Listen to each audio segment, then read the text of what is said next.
تصعيد دبلوماسي وتوتر بين القاهرة ولندن. إغلاق المبنى الرئيسي لها بوسط العاصمة. أعلنت السفارة البريطانية في القاهرة إغلاق مقرها اعتبارا من اليوم. إغلاق المبنى الرئيسي لها بوسط العاصمة. إزالة الحواجز الأمنية المحيطة بمقر السفارة. إزالة الحواجز الأمنية المحيطة بمقر السفارة. الحواجز الأمنية من أمام السفارة البريطانية. في خطوة تؤشر إلى توتر قد يلوح في الأفق بين القاهرة ولندن.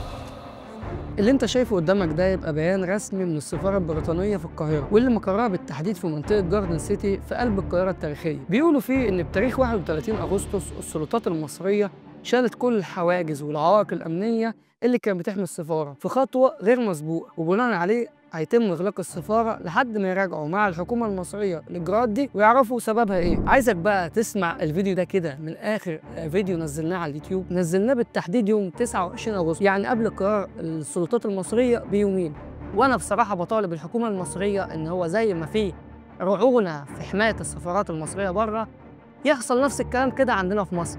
يعني نروح للسفارة البريطانية اللي موجودة في جاردن سيتي ونخفف منها الحراسة، ونسيب اللي عايز يروح يتظاهر قدام السفارة البريطانية يروح عادي، واللي عايز يتكلم ويحرض واللي عايز يهاجم الموظفين بتوع السفارة البريطانية يعمل كده.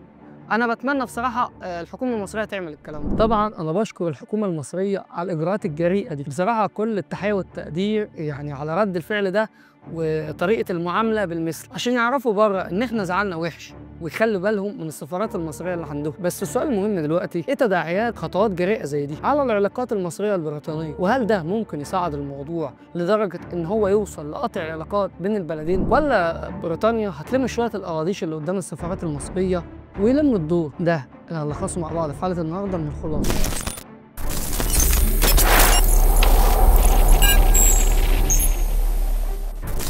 بصوا مبدئيا كده، قصة الحواجز اللي قدام السفارة البريطانية اللي هي في جاردن سيتي بتبدأ معانا من قبل 22 سنة، وبالتحديد سنة 2003 لما الإدارة الأمريكية عملت حلف كده ودخلوا غزوا العراق. في الفترة دي بالتحديد كانت كل الشعوب العربية عندها حالة من حالات الاحتقان ضد كل البلاد الغربية اللي شاركت في غزو العراق. غزو العراق ده تسبب في قتل أكتر أو استشهاد أكتر من 1000 مواطن عراقي، فالشعوب العربية كلها كانت بتغلي من القوات الأجنبية اللي دخلت العراق. ومن ضمن الشعوب العربية دي طبعا مصر أو الشعب المصري كان بيغل من إنجلترا ومن الأمريكان. فاللي حصل وقتها إن الرئيس حسني مبارك قال لك أنا مش عايز نوش ومش عايز وجع دماغ من الجماعة بتوع بره دول، ويقعدوا يقولوا لنا أنتوا ما بتحموش السفارات وبتاع، فإحنا هنشدد الإجراءات الأمنية على كل السفارات الغربية. وكان من ضمن السفارات دي كانت السفارة البريطانية اللي كان مقرها جاردن سيتي. فوقتها اتحطت عوائق وحواجز خرسانية بتمنع أي اختراقات أو أي يعني دخول عربات مفخخة أو دخول لأي إرهابيين في المنطقة دي. وفكرة الحواجز ديت موجودة لحد سنة 2011 لما الثورة قامت. وقتها الأمن كان لازم إن هو يزود من الحواجز الأمنية دي ويرفع من الطول بتاعها أو المستوى الطول الارتفاع بتاعها. ليه؟ لأن وقتها البلد كانت منفلتة، مفيش أمن وأمان، وكل كان عايز ينهب حاجة كان بينهبها، اللي عايز يهاجم على حد كان بيهاجمه. فعشان كده كان في حساسية شوية تجاه الدول الأجنبية أو بالتحديد السفارات. واستمر الوضع دوت على ما هو عليه لحد 2023 لما طوفان الأقصى حصل والشعوب العربية ابتدت تهيج على دول الغرب وإسرائيل.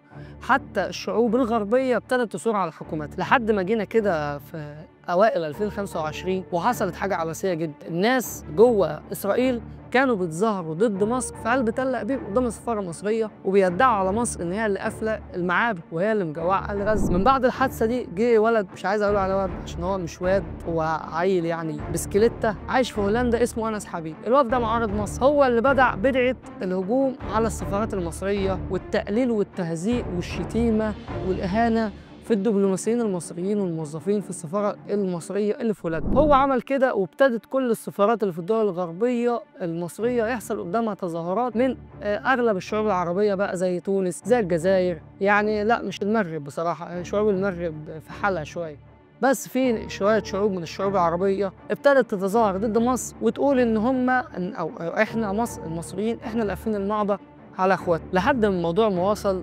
للسفارة المصرية اللي في لندن لما ابتدوا أنس حبيب ده بقى يجيب الرجالة ويجيب شوية العيال القراضيش اللي معاه ويلم شويه الشمامين اللي في بريطانيا ويروحوا يتظاهروا قدام السفاره المصريه وينوا يهزقوا برضه في الموظفين. لكن المره دي وقف لهم شاب مصري قومي اسمه احمد عبد القادر. احمد عبد القادر ده هو قال لهم تمام، في حريه راي هنا في انجلترا او في لندن، وانتوا سامحين عادي لانس حبيب وشويه القديش اللي معاه ان هم يتظاهروا، والله انا كمان من حقي ان انا اجي اقف وادافع عن سفارتي. هو يقف وانا اقف، انا اقف قدام سفارتي واقف الناحيه الثانيه. فابتدى انس دوت هو والشاتع اللي معاه يهاجموا على السفاره. فلما عبد القادر ده جه يدافع عن السفاره، الشرطه البريطانيه قبضت عليه، يعني سابوا اللي بيهاجم السفاره المصريه وقبضت على اللي بيدافع عنها. طبعا الكلام ده جنن مصر، قال لك يعني انتوا كده بقى مش بتتعاملوا بالحياد، ده انتوا كده مظبطين مع شويه العيال دي، او ممكن تكونوا انتوا اللي سامحين لهم ان هم يجوا يعملوا شويه النوش دول علشان تحرجوا مصر قدام العالم وتصدروا للعالم ان مصر هي فعلا اللي محاصره قطاع غزه. وهنا الدوله المصريه قررت ان هي خلاص لازم تاخد موقف. طبعا لما انا كدوله مصريه اشوف ان السفاره بتاعتي في لندن بيحرسها 2 عساكر، واجي ابص على السفاره بريطانيا عندنا في القاهره والاقي بقى كتيبه من الشرطه واقفه، والاقي حواجز، والاقي ان انا نعطل مصالح الناس وقافل الشارع من اوله بحواجز لاخره بحواجز، واي حد من سكان المنطقه مش عارف يخش جوه بيته بعربيته او مش عارف يخش شارعه او منطقته بالعربيه بتاعته، يضطر ان هو يلف، وعاملين تكدس مروري، كل عشان خاطر عيون مين؟ عشان خاطر عيون الانجليز اللي هم موافقين على بهدله الدبلوماسيين بتوعك. لا، تعالى بقى ايه، لملي كل الحواجز الامنيه ديت وارفعها لي وشيلها لي، وعادي المعامله بالمثل. والله زي ما انت حاطط لي 2 عساكر انا هحط لك 2 عساكر، زي ما انت سايب حريه الراي والتعبير والتظاهر قدام السفاره بتاعتي، انا هسمح بقى للشعب المصري اللي شاف ان انت كانجلترا واقفه مع اسرائيل وبتمديها بالفلوس والسلاح، انا هسمح للرجاله بتوعي او للشعب بتاعي ينزل يعبر عن رايه ويتظاهر ضد التوجهات بتاعتكم قدام السفاره. خلاص هتبقى المعامله بالمثل. ولما مصر فعلا عملت كده ورفعت الحواجز الامنيه كلها يوم 31 اغسطس اللي فات ده، الجماعه اتعصبوا، او زي ما بنقولوا كده الكرة ما عجبهمش، وقعدوا يصيحوا ونزلوا بيان على صفحتهم على منصات التواصل الاجتماعي، بيقولوا فيه ان هم هيوقفوا العمل اليوم دوت لحد ما يشوفوا مع الحكومه المصريه ايه الاجراءات اللي حصلت دي، لان احنا دلوقتي خايفين على يعني سلامه موظفينا. يعني انتوا خايفين على سلامه موظفيكم واحنا عاملين التامين ده كله، وانتوا في المقابل سايبين الموظفين بتوعنا والدبلوماسيين معاهم 2 عساكر وباقي شويه القلاطيش دول عمالين يهزقوا ويشتموا فيهم. المهم السفاره البريطانيه قالت لك لا، احنا هنوقف شغل لحد ما نشوف الدبلوماسيين المصريين او وزاره الخارجيه المصريه هتعمل معانا ايه. واللي مجننهم اكتر ان رد الفعل المصري دوت بيتناسب جدا مع كلام وتصريحات السفير بدر عبد العاطي لما خرج في تسريبات او في اكتر من لقاء